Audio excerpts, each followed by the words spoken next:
SK바이오가 국산 코로나 백신 중 처음으로 임상시험 마지막 단계인 3상 시험을 한다는 사실을 알고 계신가요?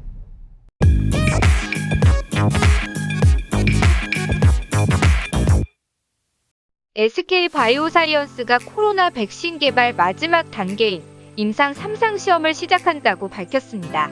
이는 국내에서는 처음 있는 일이며 3상 시험은 임상 시험의 마지막 단계를 뜻하는데요. 식약처는 10일 오전 SK바이오가 제출한 코로나19 항체 치료제의 3상 임상시험 계획에 대해 안전성과 과학적 타당성을 철저히 검증한 결과 국내 최초로 국산 코로나 백신의 3상 임상시험 계획을 10일 승인했다라고 밝혔습니다.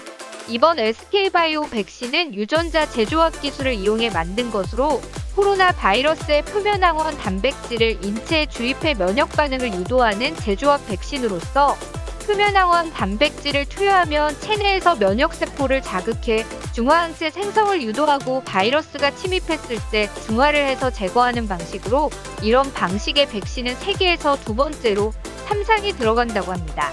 다만 3상 시험은 대규모 임상 대상자를 뽑아서 실제 약을 투약하고 이에 따른 효과와 안전성을 평가하는 방식으로 진행이 되는데 국내 SK바이오에서 개발한 백신과 똑같은 유전자 제조업 백신을 찾기가 어려운 상황이라 아스트라제네카를 통해 비교 임상을 시작한다고 합니다. 김강립 식약처장은 이날 브리핑에서 세계 최초로 비교 임상 방식으로 진행하고 있는 프랑스 발레바사 백신이 아스트라제네카 백신을 대조군으로 하는 비교 임상을 승인받아 영국에서 임상을 시작했다는 내용을 이야기하며 같은 원리의 백신인 SK바이오도 이와 같은 방식으로 3상 시험을 승인했다고 밝혔습니다. 임상 3상은 국내를 비롯해 동남아시아와 동유럽의 18세 이상 3,990명을 대상으로 진행하게 되며 시험 백신 3,000명과 대조 백신 990명에게 0.5ml씩 4주 간격으로 2회 접종해 안전성과 면역 원성을 평가합니다. 식약처는 빠른 3상 진행을 위해 전체 임상 대상자의 10%는 국내에서 모집하되 해외에서 안정적인 임상시험자를 모집하기 위해서 국제백신연구소와 협업할 계획도 가지고 있습니다. 한편 이와 관련된 내용은 일본으로도 전달되었는데 일본에서는 어떤 반응을 보이고 있을지 지금부터 확인해 보시죠.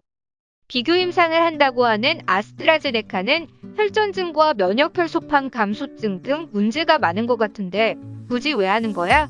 만일 저 백신이 승인이 난다면 우리는 절대로 가지고 와서는 안 될 것이다. 아스트라제네카와는 방식이 다르다고 기사에 나와 있습니다. 대체 어떻게 기사를 보길래 저 백신과 같다고 볼 수가 있는 건가요? 실험하는 동안 부작용은 확인되지 않았다는 거군요. 발표의 유효율과 실제로 보급되었을 때 유효율이 지금부터 기대가 됩니다. 외국에 의지하는 것보다 훨씬 좋은 것 같습니다. 정말 선진국이라면 이렇게 하는 모습이 맞는 것입니다. 말도 안 된다. 차라리 중국산 백신을 맞는 게 좋을 거다. 안전성보다는 체면을 우선시하고 있는 것이 분명하다. 이제 스와프를 해서 빌려온 백신을 저걸로 대체한다고 언론 플레이를 할 것이다. 저 백신이 통과한다면 어느 나라가 저 백신을 구입해 가겠어? 다만 한국은 저 백신을 두고 노벨상이라고 떠들어댈 것은 틀림없는 사실일 거다. 한국도 변형 단백질 백신인가? 근데 화이자나 모더나 그리고 심지어 아스트라도 부작용이 있는데 이 백신들은 문제점을 파악하고 있기에 대처가 가능한데 저 제품은 문제점을 파악할 수가 없잖아. 아마도 한국 사람들도 저 백신을 맞고 싶지는 않을 것이다. 여러분들은 한국의 기술로 저런 백신을 개발한다는 게 가능하다고 생각하시나요? 절대 불가능입니다. 한국 내에서만 유통이 된다면 문제는 없다고 생각합니다. 그리고 저런 방식의 백신에 대해 문제점도 파악할 수가 있겠군요. SK바이오 백신은 인도 델타 변이종을 막을 수 없을 것이다. 유효율이 아스트라와 비슷해서 델타를 방어할 가능성은 없다고 봐도 무방하다. 기존 출시된 백신도 델타를 잡지를 못하는데 이걸 잡으려면 1년의 시간이 필요할 것이다. 일본은 빨리 백신을 만들어야 한다. 한국보다는 기술력에서 한 수 위인데 말이다. 노력하고 있는 것은 칭찬받을 일이지만 일본처럼 아스트라 백신을 제조하는 게 좋을 것이다.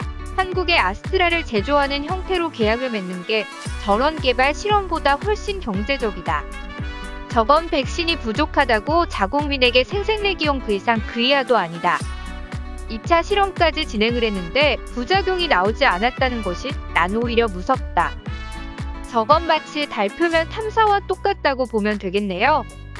일반적으로 나타나는 부작용 외에는 특별한 부작용은 보고되지 않았다. 어김없이 한국 거는 굉장하다로 시작을 하는구나. 되돌아오는 부메랑이 되지 않았으면 좋겠다. 저 나라의 뉴스들은 모든 제품들을 새롭게 개발할 것이라는 뉴스들이 쏟아지고 있는데 정작 시간이 지나면 개발이 안 되는 게 대부분인 곳 아닙니까? 다행이군요. K방역 다음은 K백신이네요. 선진국이 되었으니 자체적으로 개발한 저 백신만 맞으면 되겠습니다. 지금까지 SK바이오에서 코로나 백신의 3상 시험을 진행한다는 내용을 본 일본의 반응이었습니다. 코로나가 연일 확산하고 있는데 SK바이오가 꼭 3상 시험에 성공하기를 기원합니다. 오늘 준비한 내용은 여기까지입니다. 시청해주셔서 감사합니다.